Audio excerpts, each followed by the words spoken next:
Shabbat Shalom mga kapatid, mga kaibigan. Tayo po ay manalangin. Ama namin na nasa langit, maraming salamat po sa pagkakataong ito na binigay niyo po sa amin upang muli po kami makapag-lingkod sa inyo at makapag-usap ng patungkol sa inyong salita sa Parsha Yitro o Jethro. Nawa Panginoon ay pagpalain ninyo ang inyong salita upang ito'y magbigay sa amin ng kalinawan at uh, pagkakataon na maunawaan namin ang mga inuutos ninyo sa amin upang magawa po namin ang mga dapat naming gawin ayon sa inyong kalooban.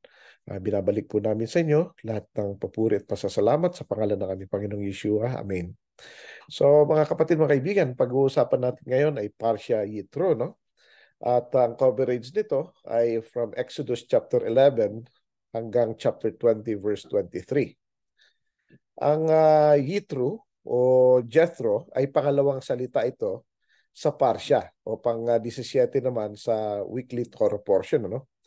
Ng Book of Exodus. At dito ay makikita natin ang na si Yitro. By the way, ang Jethro ay titulo po ito, no? Hindi po siya pangalan. Ang pangalan po ng father-in-law ni Moses ay Ruel. Ang ibig sabihin na friend of God, no? Ang Yitro ay parang priest or high priest sa salitang Midian or um, uh, uh, sa lugar nila Ruel, no? Ngayon dinala ni Yitro ang kanyang anak na panganay na asawa ni Moses, si Sipora, at ang dalawa niyang apo na anak ni Moses, si Gershom saka si Eleazar, no? Ayon yan sa chapter 18 verse 1 to 7. At ang dahilan kung bakit pumunta si Jethro ay dahil sa napakinggan niya na napakagandang mga ginawa ng Panginoon sa Israel, na ngayon lang niya napakinggan yon. Kaya mangha siya. Ngayon hindi lang po siya nagdepende sa chismis o sa mga sabi-sabi, kundi gusto niyang malaman ang tunay na katotohanan sa naka-experience nito, no? Kasi lalo na sa panahon natin ngayon na mas naniniwala tayo sa mga sabi-sabi. Kaya nga may kasabihan tayo na ang taong naniniwala sa sabi-sabi, walang bait sa sarili, no? Si Jethro, being wise siya, ay gusto niya mapakinggan kung ano talaga ang nangyari sa first-hand na account ni Moses mismo. At syempre, just like anything else, dapat may kapalit ito. So bibigay din niya yung pamilya ni Moses na nasa kanya kasi nga napasumo si Moses sa Egypt. Siyempre, mapapahamak yung kanyang mag-iina. So binalik muna niya sa kanyang father-in-law. Ngayon, ang father-in-law naman niya, si Yitro, dinala niya kay Moses. Ano? So parang give and take. Kaya minsan, hindi lang po tayo yung hingi ng hingi, no? Dapat meron din tayong binibigay. Something na important din doon sa tao. So ito yung mga maliliit na lesson na dapat nating nakukuha sa mga pag nagbabasa tayo ng Biblia, no?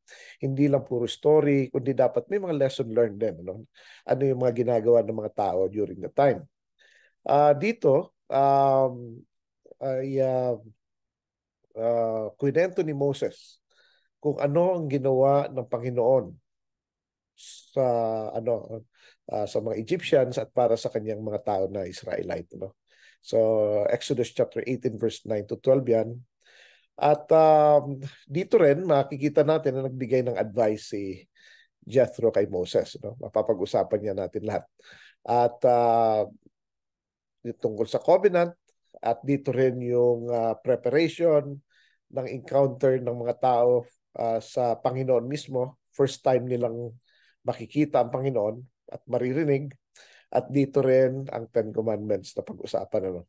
So, ito yung mga pag-uusapan natin and hopefully maguha natin ito sa period natin. Ano?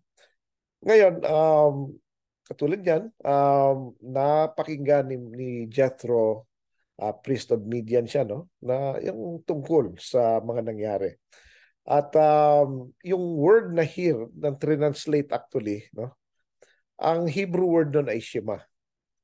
Ang ibig sabihin talaga ng Shema, sa atin, mga Messianic, alam natin yung Shema na ito yung nire-recite na sa Deuteronomy 6:4, no? Pero ang word na Shema, ang ibig sabihin nito to listen intelligently. Ibig sabihin nito ay pag pinakikinggan natin maigi, nang inuunawa natin, ina-analyze talaga natin, pinapakinggan natin ng talagang focus na focus. Hindi basta Kaya nung nagkukwento si Moses, talagang pinakikinggan niya, ini-scrutinize niya, no? Para ma-absorb niya talaga ang mga nangyari. So parang ando dun din siya, no? So ganun, no? Dito makita natin na sa Exodus chapter 18 verse 9 to 12, after nung maikwento ni Moses kay Jethro, ay talagang praise niya ang Panginoon na kung anong ginawa ng Panginoon sa Israel, no? Kaya dito makikita natin na importante na makita natin ang ginagawa ng Panginoon sa Israel para mag-glorify natin siya. Minsan kung saan-saan tayo nakatingin, ang tingnan natin kung saan ang kanyang apple of the eye, anong ginagawa niya sa Israel. So, maraming tao, lalo sa mundo, tinitingnan nilang Israel with contempt or yung parang naghahanap butas sila. No? Pero ang tingnan natin, paano itong kaliit-liit na nation na ito, nakakasurvive sa mga higanting mga bansa na nakapaligid sa kanya. No? So, doon yan, no? Na halos lahat gusto silang patayin, ubusin. 3 milenya, more than 3,000 years. No? As a matter of fact, 3,500 years or even close to 4,000 years. Inuubos na sila noon pa eh. Pero hindi sila maubos-ubos, hindi sila mapatay talaga. Kasi mas powerful ang God ng Israel. Sa kanila actually yung passage na greater is He who is in us than He who is in the world. No? Kaya lang, medyo inagaw ng, ng ibang mga mananampalataya yan sa No? Pero actually, yan ang salita ng mga Hebrew, no? Mga Jewish people, sa kanila yan. Kasi sa kanila talaga ang Bible. No? So yun sinasabi nila, greater is He who is in us than He who is in the world. No?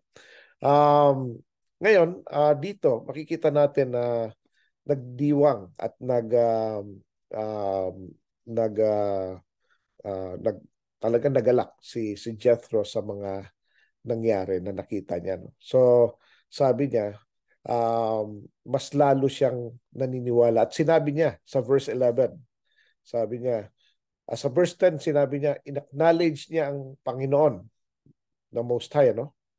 Sa verse 10 yan. At nirecognize niya na siya ang greater than all of the gods sa verse 11. So, kaya dito yung passage na greater is He who is in us than he who is in the world. No? Sa verse 11 din, sinabi rin ni Jethro na yung mga gods ay kumikilos ng mayabang laban sa kataas-taasan na Panginoon. Pero pinakita lang ng Panginoon na superior siya sa kanila lahat. No? Kaya niyang i-deliver ang kanyang mga tao sa kamay ng mga powerful. So hanggang ngayon nangyayari yan. Ano? Ngayon, kapag sa pagbabasa natin ng Parsha, kung nasusundan po natin to Exodus chapter 18 verse 13 to 27, makikita natin dito kung paano si Jethro ay nakita niya na ang grabing trabaho ni Moses. Nagja-judge siya araw-araw, pinapakinggan niya lahat ng mga hinanaing ng mga tao, at inobserve niya muna, hindi siya nangialam. Inantay niya muna matapos, no? Tapos tinanong niya, ano bang ginagawa mo? Sabi niya. Sabi ni Moses ay, mga tao nagtatanong sa akin tungkol sa Panginoon. Kapag may mga problema sila, akong pinupunta nila. Kung meron silang alitan, akong nagja-judge sa kanila. So, ino-observe ni Jethro, no? Sabi niya, yung ginagawa mo, hindi maganda yan, sabi niya. Hindi rin maganda sa mga tao kasi ikaw mapapagod ka ma-overwhelm ka, yung mga tao rin maiinip. Kasi justice delayed is justice denied. No? So, kailangan um, i-spread mo. Kailangan kumuha ka ng mga kasama mo. No? Hindi pwedeng ikaw lang. So, minsan sa atin, ano, parang gusto natin solohin lahat ng trabaho dahil tingin natin hindi kaya ng iba. Pero merong tinatawag na word na delegation. No? I-delegate natin yung trabaho, hindi yung tayo lahat ang gagawa.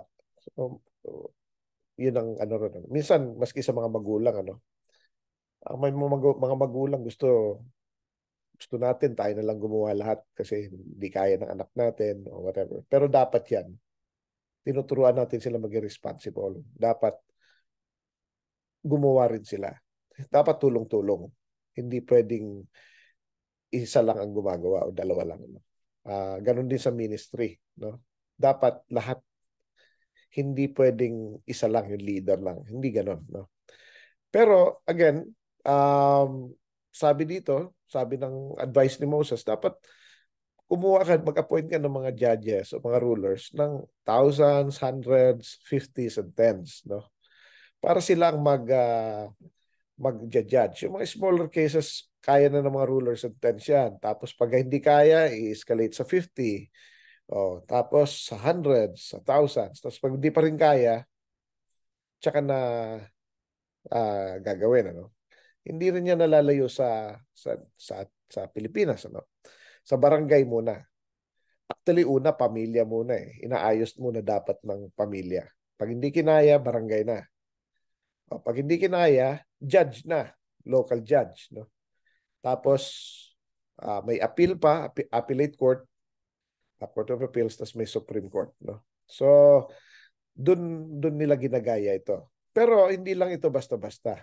By the way, paano makakategorize sino dapat ang leader of 10, leader of 50, leader of 100, leader of 1,000. So, doon makikita yan. Yan ay based doon sa faithfulness ng mga tao. Sa loob ng 3 months pa lang ito eh, na umalis sila sa Egypt. May mga tao na nagsushow ng leadership, katulad nila Joshua, nila Caleb, saka may mga elders na nakikita. Ito sila yung mga nirerespeto ng mga tao. No? Kasi paano ka maglilid kung hindi ka nirerespeto ng mga tao? So, nagbigay ng category si Jethro. Sabi niya, ito yung mga qualification ng mga judges. Dapat alam nila ang mga kautusan sa Torah. Yun ang una, no? Pangalawa, dapat alam nila ang daan.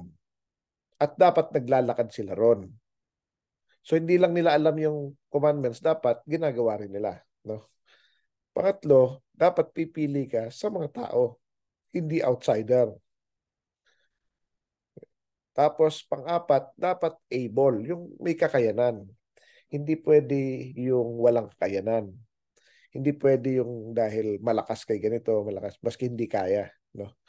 Panlima, dapat may takot sa Panginoon. No? May takot siya. So, paano naman siya matatakot kung hindi niya kilala ang Panginoon mismo? Di ba? Pero ito po hindi yung takot na, na takot na parang nakakatakot. Ganun. Hindi ito. Kundi ito'y, ang Hebrew word na ginamit dito ay reverent fear o yung may paggalang. No? May paggalang. Yung takot mo ay ginagalang mo. Hindi yung takot ka dahil baka dahil malupit. Parang gano'n, parang tyrant. Hindi gano'n. Ano? May takot ka dahil ginagalang mo. Tapos ang pang-anim, men of truth. Ibig sabihin, hindi sinungaling, hindi mambubola, hindi mamubudol, may isang salita, you know. Ito yung mga tao na dapat mag-lead, no? Tsaka ayaw niya ng yung mapagnasa, yung inggitero na nagnanasa ng iba, ng ibang gustong yumaman katulad ng iba, gustong ganito, no? Dapat kinamumuhian niya 'yon, no? So, yun yung 7 na statute o qualification ng isang leader, no? Kaya hindi rin natin maiwasan manotice, maski sa Pilipinas, maski saan, na yung mga abogado o may background sa law o abogado, sila yung nagiging leader. Kasi dapat alam nila yung batas. Ang problema lang sa iba nating mga o sa medyo marami-rami rin ng mga leaders natin, alam nila law, alam din nila i-violate. Dapat yan, sila yung unang-unang sumusunod. No? Sila dapat ang unang-unang naglalakad nito. Yan ang dapat. Ganun, ano. So, kaya hindi dapat, hindi lang yung alam mo, tas binamanipulate mo. Dapat alam mo at ginagawa mo ito. So yan ang ano no. Yan ang mga requirements. Tapos selected from among the people. Dapat taga doon ka. Hindi ka pwedeng hindi taga ron. Kaya maski sa Pilipinas, merong tinatawag na residency. Hindi ka pwedeng kumandidato kung hindi ka man lang at least isang taon doon na nakatira, di ba? Uh, kaya ano dapat may residency ka. So pipiliin sa mga tao. Marami sa mga simbahan ang ini-import nila yung mga leaders nila, no? Hindi dapat 'yon. Dapat pinipili na within his people, within the people, no? Saka yung mga able men, no? Yan, no? So, God-fearer, men of truth, saka hating covetousness, no? Yan. Ngayon, dito rin, ano, makikita natin, actually dito yung uh, unang celebration ng Pentecost, no? At least as recorded ng Torah. Nagre-ready sila. Kaya third moon, pero ito from the time nang sila'y umalis sa uh, uh, Egypt. Kasi kung matatanda natin, sabi ng Panginoon, ang period ay dapat o ang calendar nila dapat nag-start sa Abib o Nisan. So, on the third new moon, yan naman yung Pentecost. So, pag third month nila na sa Parsya na to, no? After nilang makaalis sa Egypt. No? So, dito, ang Panginoon ay may mga sinasabi siya, no? Sabi niya na dapat lahat, pinag-ready niya talaga. Tapos ni-remind niya ang mga Israelites kung anong ginawa niya sa mga Egyptians. Sinabi rin niya na dadalhin sila sa kanyang eagle's wings. Parang ano, no? Um, tapos, sinabi rin niya dito na special treasure ang mga tao. Kung may kondisyon sila ay makikinig sa kanyang boses at mananatili sila sa covenant, you know. Hindi ito hindi unconditional love or minsan sarap kasi pakinggan ng wow unconditional kahit gaano kasama basta mahal ka ng Panginoon, ligtas ka, gano'n, no? Hindi po gano'n, no? Merong condition. Lahat ng pangako ng Panginoon ay may condition. No? At karamihan dito is na dapat tayo lahat ay magkikip ng kanyang commandments. No? Conditional yan. Tapos sinabi rin niya dito na ang buong mundo ay sa Panginoon. At gusto niya maging kingdom of priests sila at maging holy nation. So paano maging holy nation? Ang holy, hindi ito may halo sa ulo, no? Ang holy ibig sabihin naiiba sila. Hiwalay sila sa mundo. Kaya makikita natin ang mga Israelite o mga Israelis o yung Israel ay ibang-iba kumpara sa mundo. Kaya nagagalit, galit na galit. Yung mga mundo, kahit iba-ibang religion, may Muslim, may mga Confucianism, Christianity, ganun lahat, iba-iba marami. Pero halos pare-pareho sila. Pero ang Israel, iba, no, naiiba. So yan ang ano, no? Yan ang makikita natin ng pagkakaiba. Ngayon, again, ang Panginoon nakikipag-usap lang on His appointed time. No? Um, Kaya dito, this case, nakipag-usap siya sa mga tao on the third new moon, or actually on the Pentecost. No? So, yun. No? So, dito, actually, ang pinaka-interesting dito sa parsha na to is andi dito yung Ten Commandments, na tinatawag din na 10 words. No? Um, sa Exodus chapter 20 verse 1 to 17, andiyan dyan yung Ten Commandments. What is interesting is ang alam ng nakakarami ng Ten Commandments ay medyo hindi kumpleto. For one, nagsisimula ang iba sa uh, huwag kayo magkaroon ng ibang Diyos-Diyosan. O thou shalt not have no other gods before me. Actually, nagsimula ang Ten Commandments sa I am the Lord thy God, which have brought thee out from the land of Egypt, from the house of bondage. Yun ang first part nun. Tapos, thou shalt have no other gods before me. Kasi po, ito po yun, ano? Kapag inuna, yung hindi natin binanggit yung una, thou shalt have no other gods before me. Sino ito? So, kahit sino pwede na mag-claim. O, wag kang magkaroon ng ibang Diyos kaysa sa akin, ha? Kaya dito pinakilala ng Panginoon kung sino siya. Actually, binanggit niya talagang pangalan niya. Yung name ng Most High talaga binanggit niya. Ako, ito, sabi niya. Binanggit niya yung holy name niya. No?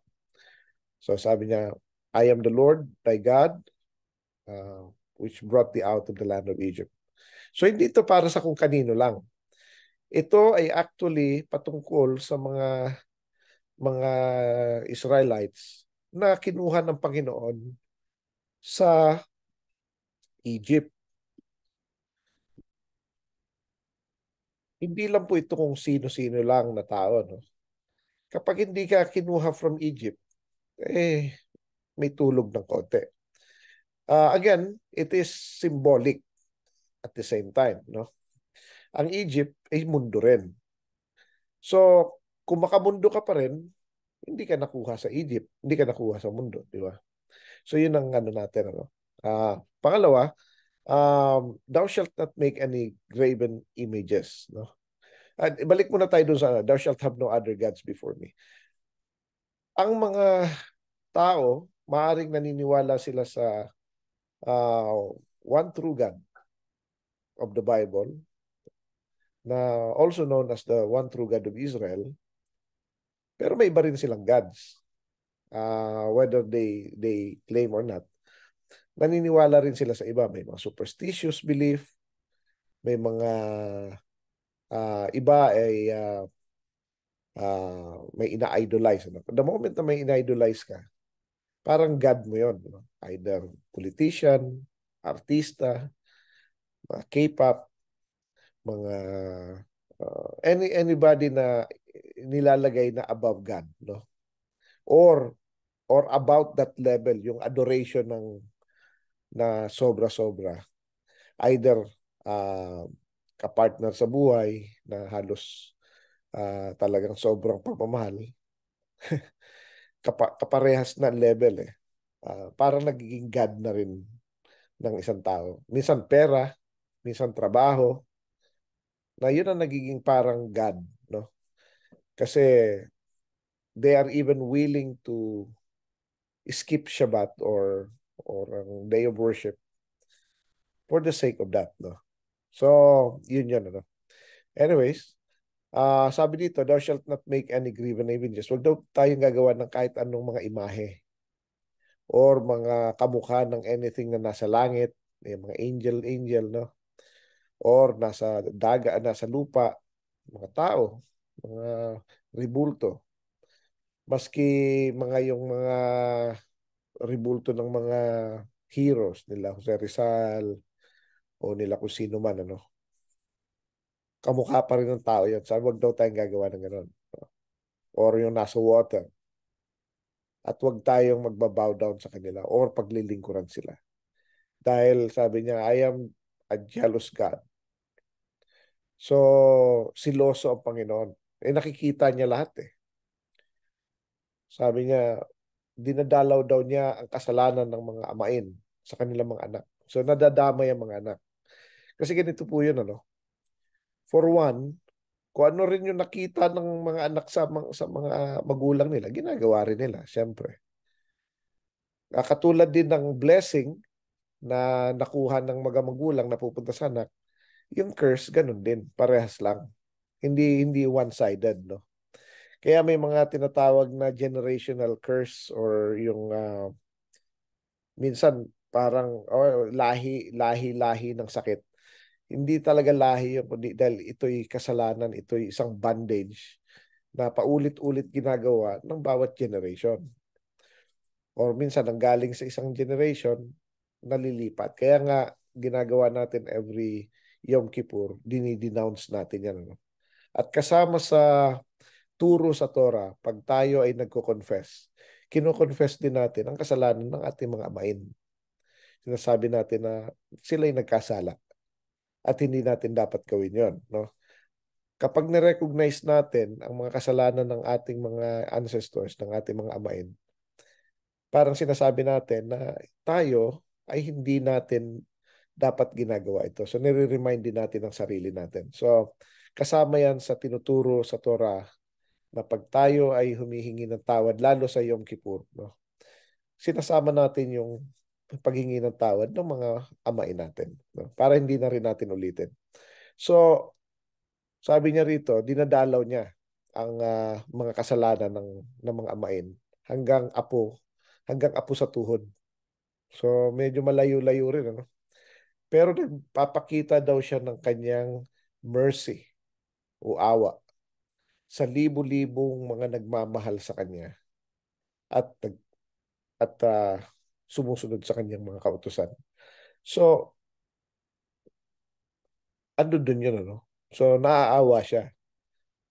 So, ano ba ito? So, kapag ang iyong amain ay naging makasalanan pero ikaw ay sumusunod sa kanyang utos, nagsushow siya ng mercy. Makikita natin ito kay Ruth, no? Yung Moabite princess na daughter-in-law ni Naomi. Ang Panginoon dito sa Torah, sinabi niya na ang mga Moabites, dahil sa ginawa nila sa mga Israelites, hindi pwedeng pumasok up to 10th generation sa congregation of Israel sa galit ng Panginoon hanggang kanunuan o hanggang kaapu-apuan up to 10th generation hindi pwede. Si Ruth po ay pangatlo pa lang yata o pang-apat na generation. Mga pangatlo yata. Pero nakapasok siya dahil talagang ayaw niyang bumitaw eh. Sabi niya, your God will be my God and your people will be my people. Talagang kapit na kapit siya. Dapat ganun tayo. No? At pag ganun tayo, nagsushow siya ng mercy. Nagsushow siya ng mercy. Ang mercy ay binibigay sa nagmamakaawa, hindi dun sa mayabang, hindi dun sa parang feeling entitled. Ang mercy, binibigay ito sa taong deserving, no? Kasi minsan na yun nga ang definition nga is undeserved favor, ganun. Hindi po. Nagmamakaawa siya kaya siya binigyan ng awa. Paano ka naman bibigyan ng awa kung hindi ka naman nagmamakaawa, di ba? Yun eh. Ang awa ay mercy. So, paano ka naman bibigyan ng something na hindi mo hinihingi? Di ba? Sabi nga ng Panginoon, di ba? Ask and it shall be given. Humingi ka, at ikaw bibigyan. Seek and you shall find. So, pag ikaw naghanap, makikita mo. So, kung hindi ka naman humingi ng awa, ba't ka may bibigyan ng awa? Di ba? So, dapat humingi tayo ng awa para kaawaan tayo. Yun yun. At doon sa mga nagmamahal sa Kanya. Sabi ni Ruth, your God will be my God and your people will be my people. Ipakita natin pagmamahal natin sa Panginoon para ipakita din niya ang kanyang pagmamahal sa atin. Ganun lang yun. Ano? Pangatlong commandments, huwag daw natin dadalhin ang pangalan ng Panginoon sa walang kakwenta-kwenta. Yun ang ibig sabihin. Ano? Minsan pinagtatalunan, pangalan, ganun. Kung ano nung ibang, dapat ganito pronunciation, ganun. Hindi gano'n, ano. Um, Mag-focus tayo sa pagsunod sa kanyang kautusan. At isa sa mga kautusan niya, wag daw natin dadalhin ang kanyang pangalan in vain. Kasi sabi niya, hindi ko siya hayaan na maging yung guiltless, ano. The Lord will not hold him guiltless that taketh his name in vain. Hindi niya hahayaan na makalusot, ano. Pangapat, alalahanin daw natin ang Shabbat. At, at ito'y gawin natin banal. No? Ibig sabihin, hiwalay sa mga ibang araw. Kung yung ibang araw ganitong ginagawa natin, pag Shabbat, dapat iba. Dapat ibang-iba. If possible, completely opposite. Kung busy-busy tayo sa 6 na araw, dapat Shabbat, dapat relax. Kung makamundo ang ginagawa natin for the last 6 days, dapat makapanginoon naman tayo.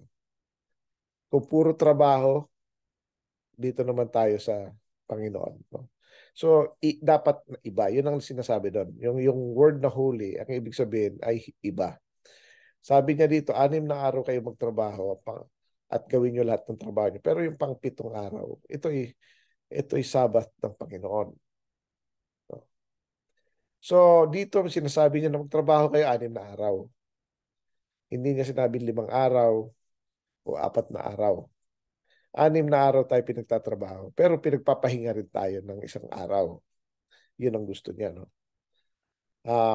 Hindi lang tayo, pati ang mga anak natin, pati ang mga mga katulong natin, pati mga animals.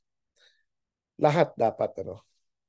Dahil sabi niya, 6 na araw ginawa ng Panginoon ng kalangitan at lupain at ang karagatan. At siya'y namahinga sa ika-7 araw, no? At ito ay kanyang binasbasan at pinagpala niya ito. So, yun ang gagawin natin. Dapat ginagawa natin kung ano yung sinasabi ng Panginoon at dapat ginagawa natin kung ano yung ginawa ng Panginoon. No? Ang panlima, sabi dito, honor thy father and thy mother, that thy days may be long upon the land which the Lord has given thee. Ang pag-honor sa magulang, hindi lang po ito respeto. Respeto isang component lang po yan. Ang pag-honor po ay ibig sabihin binibigyan natin sila ng parangal. So, one, nire-recognize natin ang kanilang ginagawa. Pero ang pinaka ano rito talaga is yung mabigyan sila ng karangalan natin, sa pamamagitan ng nagiging mahusay tayo sa mga bata, di ba? Nagiging honor. So ang magulang nagiging proud din, yung honor ng anak, honor din ng magulang yun. Kapag ang isang tao ay napakabuti, ang magulang ang na siya yung bumabalik sa kanya yun. So, ang pinaka-greatest na honor na pwede nating maibigay sa mga magulang natin ay yung honor na makukuha natin sa Panginoon. Kaya yung mga mga biblical names, biblical people katulad ni David. Pag binanggit si David, sasabihin son of Jesse. Yan, So nabibigyan ng honor ang magulang dahil sa anak. Yan ang ron. Si Abraham, Isaac, Jacob. So yung mga pangalan ng mga tatay nila nabibigyan. Laging ganon, laging may son of ganito. Yung nabibigyan natin ng honor ang magulang natin. So yun ang gawin natin. Kung mabibigyan natin, kung susundin natin ang commandments sa Panginoon at ginawa natin ang best natin para sa Panginoon at sinabihan tayo ng Panginoon, my good and faithful servant. So, babanggitin yung pangalan natin at ang pangalan ng ating magulang, ng ating ama. So, at hindi lang po yun, ultimately, kung since ang Panginoon ay ating ama, Ang Ama sa langit ay ating Ama. Kung ano yung ginagawa natin dito, ay mabibigyan natin ng honor ang ating Ama sa ginagawa natin. Kasi maraming mga nanonood sa atin, mga angels, mga devils, demons, principalities, dominions, powers, na pinanonood lang tayo, mga mga spiritual world, no? Kapag binigyan tayo ng task o binigyan tayo ng pagsubok at ito'y nakaligtas tayo rito, ang ating Ama nabibigyan ng honor. At kapag ginawa natin yon, we will live long in the land. No? Pang-anim, thou shalt not kill. Actually dito sabi nila, thou shalt not murder. Ito yung, not necessarily, kasi paano yung mga police, military, yung mga gera. Si David mismo, marami siya napatay, 10,000. So, ibig sabihin, pero bakit ligtas pa rin siya? Hindi po, dahil hindi dapat kill ang word, kundi thou shalt not murder. Ibig sabihin, yung papatay ka ng walang kalaban-laban o pinagplanuhan mo. No? Tapos, thou shalt not commit adultery. Yan, ano. Sabi nga ng Panginoong Yeshua, kapag tumingin ka ng lustfully sa isang babae, ay parang nagkamit ka na rin ng adultery in your heart. So, maging careful tayo. No? Kaya sa mga biblical character natin, sila Joseph, si Moses, si Job. Although si Job lang ang alam natin kasi nakalagay sa Bible, sabi niya, I made a covenant with my eyes that I will not look lustfully to a woman. Actually, hindi lang po si Job yun, kundi si Joseph din, ayon sa Book of Joshua, saka si Moses din. And I'm sure marami ring iba, no? Pero yun yung mga biblical characters na talagang makikita natin, ano? So, thou shalt not commit adultery. Tapos, pangwalo, thou shalt not steal. Yun ang alam natin. Pero, by implication, ang ibig sabihin talaga nito, thou shalt not deceive for gain. Yung nanloloko ka. Kasi yung steal, ganito po yun eh. Yung steal, nanguha ka ng hindi alam ng kapwa mo. Ay, pero yung deceive for gain, dinideceive, harap-harapan talaga eh. Hindi mo lang kinuhanan, kundi ginawa mo pambobo talaga yung tao, di ba? Yung mga nabubudol, ganun. O niloloko, mga manloloko, ganun. Yun. No? Tapos, dito, marami rito actually, sa mga religious organization, marami ring ganyan. They deceive people for gain, no? Which is really sad, no? Dapat wag pong ganun, ano. Ang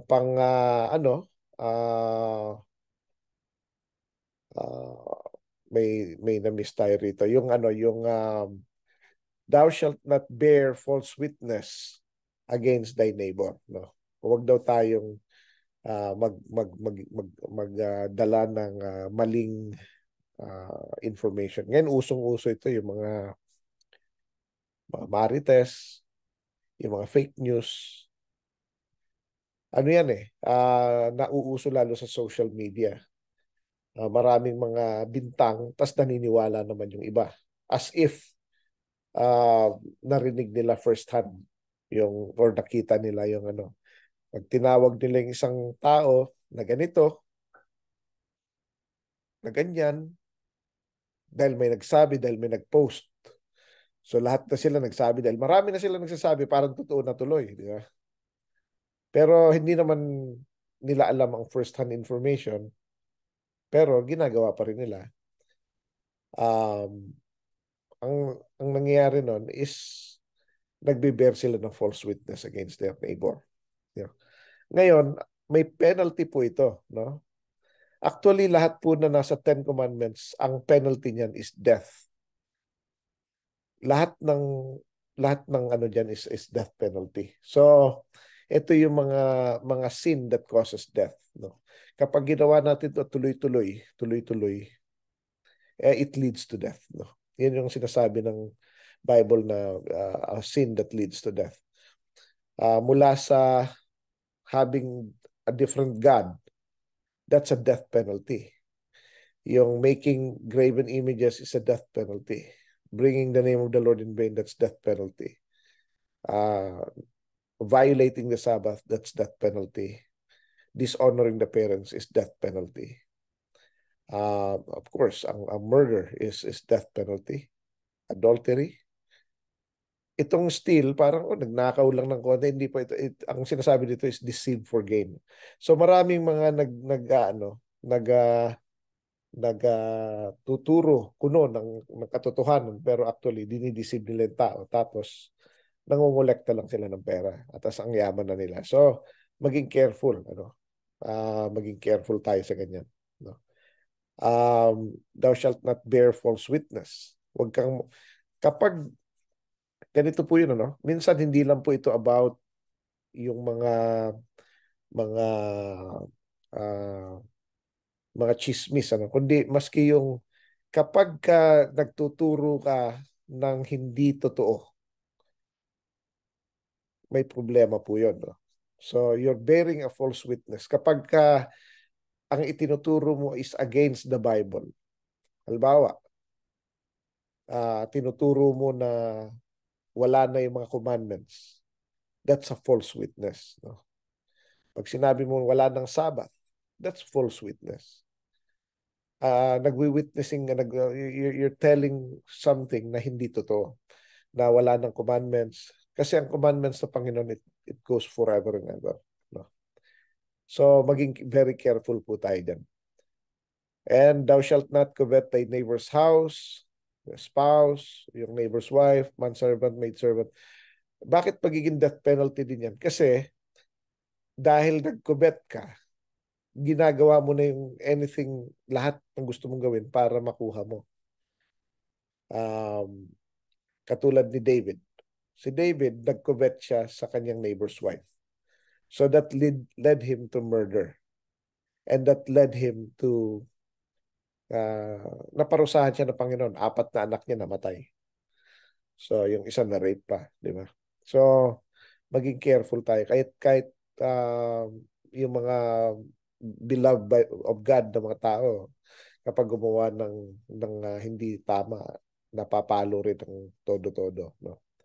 So I hope and pray na naging ito sa atin, aral sa atin ito, ang Parsha Yitro.